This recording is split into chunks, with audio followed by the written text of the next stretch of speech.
თურქეთის შეიარაღებული ძალები დაარსდა ოსმალეთის იმპერიის დაცემის შემდეგ 1920 წლის 3 მაისს, თუმცა მისი განვითარების და აღმავლობის შესამჩნევი პერიოდი 1952 წლიდან იწყება, როდესაც ცივი ომისა და საბჭოთა კავშირის გეოპოლიტიკური ცვლილების გამო თურქეთი ყოველგვარი ძალების გარეშე მიიღეს ჩრდილო-ატლანტიკურ ალიანსში, განსხვავებით დღევანდელი ჩვენი ქვეყნის მრავალწლიანი უშედეგო მცდელობისა.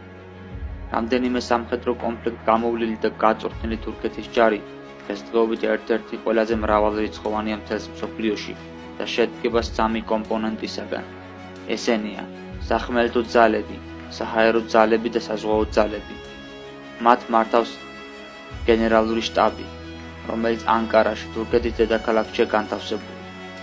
თურქეთის შეიარაღებული ძალების უმაღლეს მთავარსარდალს პრეზიდენტი წარმოადგენს, ხოლო გენერალური შტაბის უფროსი 2018 წლის შემდეგ გენერალი იაშარ გიულერია, რომელიც მისი კარიერის განმავლობაში სხვადასხვა სამეთაურო თანამდებობაზე მსახურობდა და მონაწილეობა აქვს მიღებული მრავალ სამხედრო ოპერაციაში.